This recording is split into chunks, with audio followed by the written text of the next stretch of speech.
श्री राम जय जय राम, श्री राम जय जय राम। नीलाम्बुज श्यामल कोमलांगम सीता समारोपित वामभागम पाणो महाथायक चारु चापम नमामि रामम रघुवंशनाथम।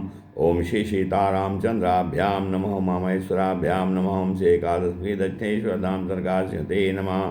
सत्संग क्रम में आज श्रीमद्भागवत महापुराण के 8वें अध्याय की पंचदशों अध्याय 8वें स्कंद की 15वें अध्याय कथा है, जिसमें राजा बल की स्वर्ग पर विजय की कथा श्रवण है।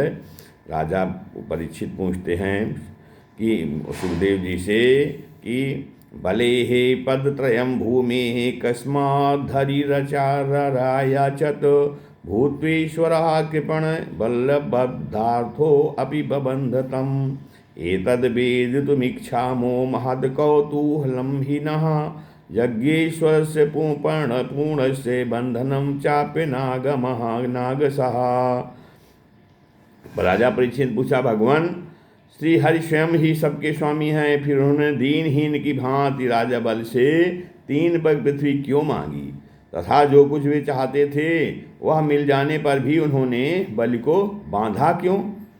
और कहते हैं कि मेरे हृदय में इस बात का बड़ा कौतूहल है कि स्वयं परिपूर्ण यज्ञेश्वर भगवान के द्वारा याचना और निरपराध का बंधन ये दोनों ही कैसे संभव हुए, हम लोग यह जानना चाहते हैं। तो श्री सुखदेव जी कहते हैं, पराजित श्रीरसुभिश्च हयापितो इंद्रेण राजन भृगुभि सजीवितः सर्वात्मना तान भजत भृगून बलिः शिष्यो महात्माथ निवेदनेन।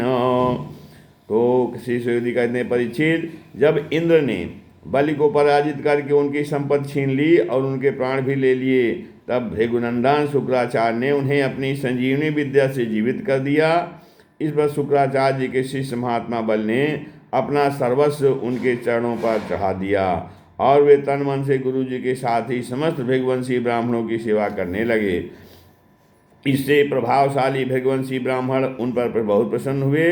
उन्होंने स्वर्ग पर विजय प्राप्त करने की इच्छा वाले बलि का महाभिषेक की विधि से अभिषेक करके उनसे विश्वजित नाम का यज्ञ कराया।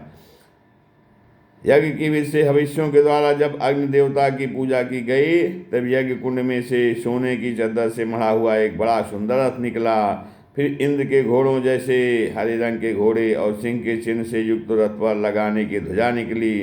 साथ ही सोने के पद से मढ़ा हुआ दिव्य धनुष, कभी खाली न होने वाले 2 अक्षय तरकस और दिव्य कवच भी प्रकट हुए। दादा प्रहलाद जी ने उन्हें एक ऐसी माला दी जिसके फूल कभी कुमलाते न थे। इसी तरह शुक्राचार्य ने एक शंख दिया। इस प्रकार ब्राह्मणों की कृपा से युद्ध की सामग्री प्राप्त करके उनके द्वारा स्वस्तिवाचन हो जाने पर राजा बलि ने उन ब्राह्मणों की प्रदक्षिणा की और नमस्कार किया। उसके बाद उन्होंने प्रहलाद जी से संभाषण करके उनके चरणों में नमस्कार किया। फिर वे भृगवंशी ब्राह्मणों के दिए हुए दिव्य रथ पर सवार हुए। तब महारथी राजा बल ने कवच धारण का धनुष, तलवार, तरकस आदि शस्त्र ग्रहण कर लिए और दादा की दी हुई सुंदर माला धारण कर ली।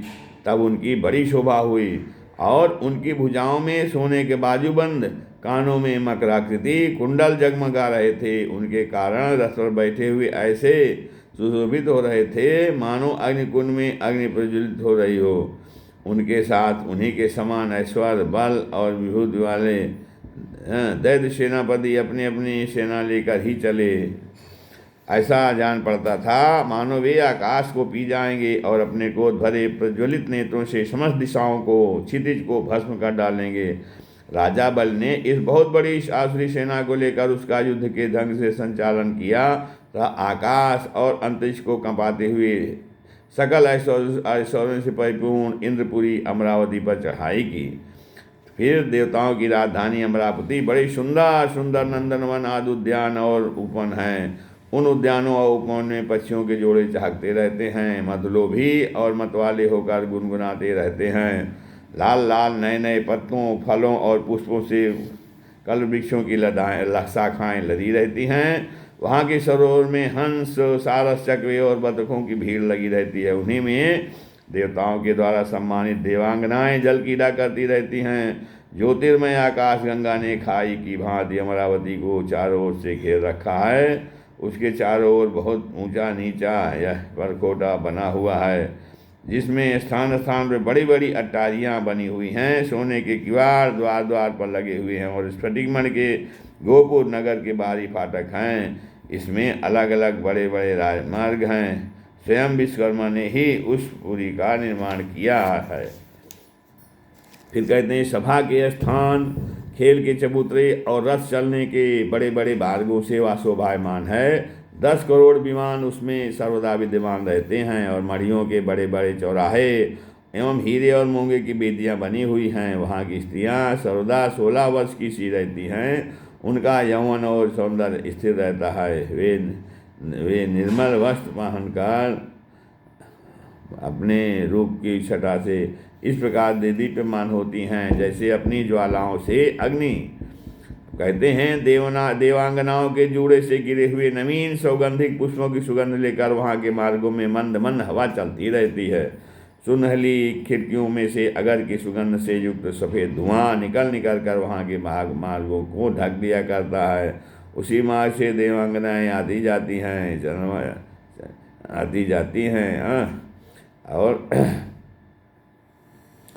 स्थान स्थान पर मोतियों की झालरों से सजाए हुए चंदोवे तने रहते हैं। सोने की मणिमय पताकाएँ फहराती रहती हैं। छज्जों पर अनेकों झंडियाँ लहराती रहती हैं। मोर कबूतर और धीरे कलगान करते मोर कबूतर और भंवरे जो है वो कलगान करते रहते हैं। देवांगनाओं के मधुर संगीत से वहाँ सदा ही मंगल छाया रहता है। मृदंग शंख नगारे ढोल वीणा बंसी मजीरे और रिष्टियाँ बजती रहती हैं। गंधर्व बाजों के साथ गंधर्व बाजों के साथ गाया करते हैं और अप्सराएँ नाचा करती हैं। इनसे अमरावती इतनी मनोहर जान पड़ती है मानो उसने अपनी छटा से छटा की अग्निसाची देवी को भी जीत लिया है। उस पुरी में अधर्मी दुष्ट जीवद्रोही ठग मानुई कामी और लोभी नहीं जा सकते। जो उन दोनों से रहित हैं वे ही वहाँ जाते हैं। फिर असुरों की सेना के स्वामी राजा बल ने अपनी बहुत बड़ी सेना से बाहर की ओर सब ओर से अपनावती को घेर लिया और इंद्रपत्नियों के हृदय में भय का संचार करते हुए उन्होंने शुक्राचार्य जी के दुहे महान शंख को बजाया। उस शंख की ध्वनि सर्वत्र फैल गई। इंद्र ने देखा कि बल ने युद्ध की बहुत बड़ी तैयारी की है। अतः सब देवताओं के साथ वे अपने गुरु बृहस्पति जी के पास गए और उनसे बोले, भगवान मेरे पुराने शत्रु बल ने इस बार युद्ध की बहुत बड़ी तैयारी की है। मुझे ऐसा जान पड़ता है कि हम लोग उनका सामना नहीं कर सकेंगे। पता नहीं किस शक से इनकी इतनी भक्ति हो गई है। मैं देखता हूँ इस समय बल को कोई भी किसी प्रकार से रोक नहीं सकता। वे प्रलय के आग के समान बढ़ गए हैं और जान पड़ता है मुख से इस विश्व को पी जाएंगे, जीभ से 10 दिशाओं को चाट जाएंगे और नेत्रों की ज्वाला से दिशाओं को भस्म कर देंगे। आप कृपा करके मुझे बतलाइए कि मेरे शत्रु की इतनी बढ़ती का जिसे किसी प्रकार भी दबाया नहीं जा सकता क्या कारण है। इनके शरीर मन और इंद्रियों में इतना बल और इतना तेज कहाँ से आ गया है कि इसने इतनी बड़ी तैयारी करके चढ़ाई की है।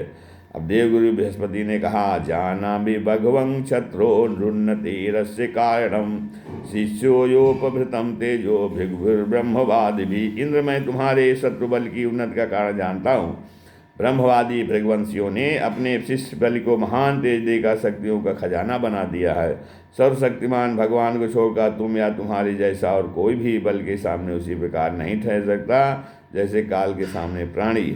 इसलिए तुम लोग स्वर्ग को छोड़कर यहाँ से चले जाओ, यहाँ से कहीं छिप जाओ और उस समय की प्रतीक्षा करो जब तुम्हारे शत्रु का भाग चक पलटे। इसमें ब्राह्मणों के तेज से बल की उत्तरोत्तर वृद्धि हो रही है, उसकी शक्ति बहुत बढ़ गई है। जब वह उन्हीं ब्राह्मणों को तिरस्कार करेगा तो तिरस्कार का मान तिरस्कार और तब अपने परिवार पद के साथ नष्ट हो जाएगा। बृहस्पति जी देवताओं के समस्त स्वार्थ और परमार्थ के ज्ञाता थे। इच्छानुसार रूप धारण करके स्वर्ग छोड़कर चले गए। देवताओं के छिप जाने पर विरोचन नंदन बल ने अमरावतीपुरी पर अपना अधिकार कर लिया और फिर 3 लोगों को जीत लिया। जब बलि विश्व विजयी हो गए तब शिष्य प्रेमी भृगवंशियों ने अपने अनुगत शिष्य से 100 अश्वमेघ यज्ञ करवाए। या उन यज्ञों के प्रभाव से बल की कीर्ति कौमुदी तीनों लोकों में फैल गए। तीनों तो उन यज्ञों के प्रभाव से बल को जो है वो कीर्ति कौमुदी तीनों लोगों से बाहर भी 10 दिशाओं में फैल गई, और वे नक्षत्रों के राजा चंद्रमा के समान शोभायमान हुए। ब्राह्मण देवताओं की कृपा से प्राप्त समृद्ध राज लक्ष्मी का वे बड़ी उदारता से उपभोग करने लगे और अपने को कृत सामान्य लगे। इस श्रीमद्भागवते महापुराणे पारमहंस्यां संहितायाम् अष्टम स्कंधे पंचदशोऽध्यायः। श्रीराम जय राम जय जय राम, श्रीराम जय।